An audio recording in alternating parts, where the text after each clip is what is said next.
You know the famous bombing of Pearl Harbor, the footage, the sounds, and the carnage, where thousands of Americans were killed in a surprise attack by Japanese forces.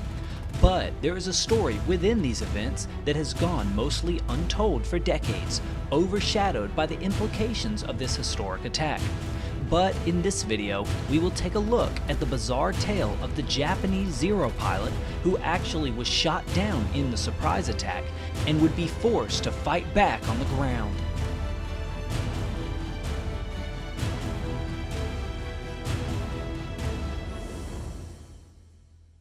In World War II, all nations recognized the importance of being able to wage war on the open sea. Someone else who recognizes the value of naval warfare is actually the sponsor of this video, War for the Seas. In case you don't know, War for the Seas is an epic sailing and exploration mobile game that puts you right in the midst of the Age of Discovery. Choose from 5 major nations to sail for and begin your story. Either hunt pirates down or become one yourself. Enjoy an authentic open-world experience and exploration system that allows you to find and dock in mysterious and exotic ports all across the globe, including their 2 new maps featuring Middle East and East Africa. Use strategy and bartering skills to trade and build your power from across the world's trade routes. And as you gain power, take your mighty ships straight into battle with some of the most realistic naval warfare that you've ever seen. I can tell you there's really no better feeling than opening up a salvo of cannon fire directly into an enemy ship. So if this sounds like something for you, go download War for the Seas today, use the link in the description below, and I'll see you on the high seas. Without further ado, enjoy. December 7th, 1941 was a date that would not only live in infamy, but one that would also bring about a bizarre and fascinating moment that has been mostly overlooked in the course of history. This would be the story of the Nihao incident. As a part of the second wave of the Pearl Harbor assault, Navy Air Service First Class Shigenori Nishikaichi flew his A6M-20 as part of a group that strafed and bombed a variety of targets across southeastern Oahu. They played a key role in the attack and severely damaged targets all across the island and harbor. They strafed ships, buildings, and any potential military targets that they were able to locate. After they had finished their attack on the harbor, however, they were planning to soon head back towards their carriers. But then a group of American fighters flew out from Oahu to try and fight back against the Imperial fighters.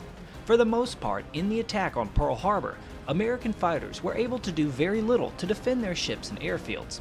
There was a single pair of P-40 pilots who were actually in fact able to destroy 7 Japanese aircraft, and a handful of Curtiss P-36 fighters that got airborne as well, but their contributions were not enough to seriously hurt the massive Japanese force.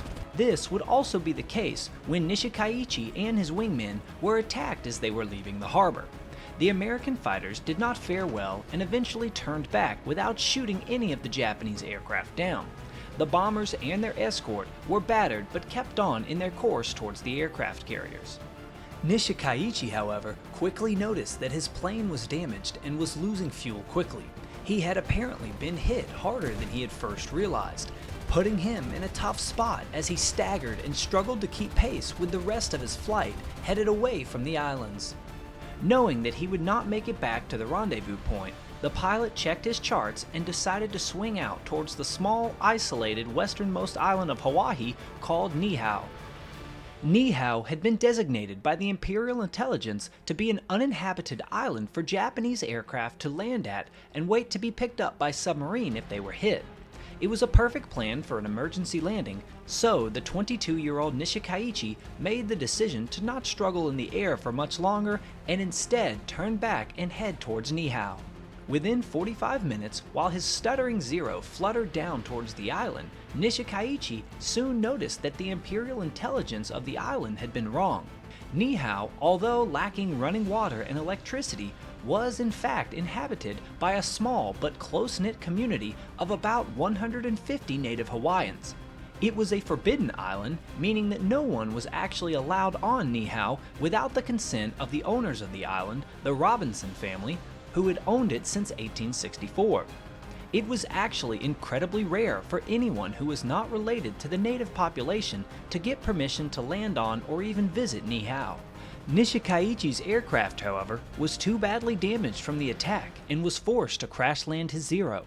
The young Japanese pilot looked for somewhere flat to land and eventually found an open field on the island.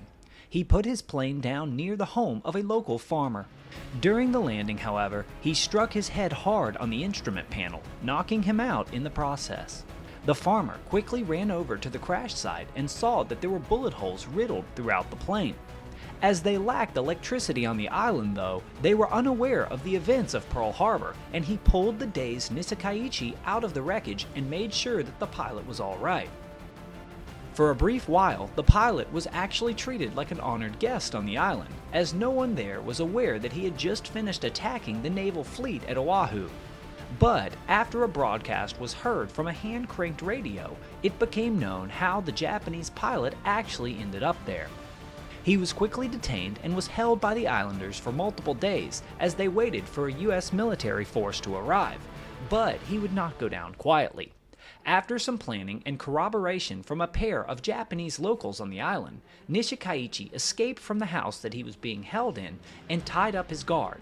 But shortly after the escape, the downed pilot would soon be engaged by a local couple after being forced to take them hostage. This would be Ben and Ella Kanahele. The Japanese pilot was committed to his plan, though, and pulled his pistol from his boot in the fight and shot Ben 3 times, once in the chest, once in the groin, and once in the thigh.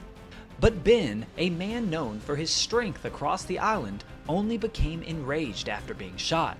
He grabbed Nishikaichi and threw him into a wall, knocking him out. His wife, Ella, then grabbed a rock and smashed Nishikaichi's head repeatedly, crushing his skull and killing the downed airman who had just attacked Pearl Harbor. Dying on December 13th, he would be the last Japanese casualty of the famous attack.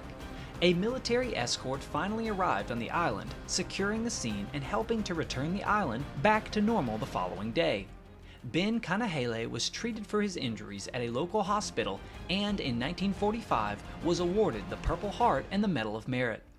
Ella, the guards, and the other islanders were never officially recognized for their part in putting an end to the Nihao incident beyond a mention in a small newspaper. One unfortunate outcome of the Nihao incident, however, was the heightened animosity towards Japanese Americans, since there were a local couple who had tried to help the Japanese pilot escape. After this, nearly all Japanese Americans were viewed as agents of Imperial Japan. President FDR shortly after signed Executive Order 9066, which was to help maintain control over the Japanese Americans in the United States. The incident brought about the internment camps where over 120,000 Japanese Americans both in Hawaii and on the mainland of the United States were sent to live for the duration of the war. Thanks for watching, please click subscribe, and I'll see you next time.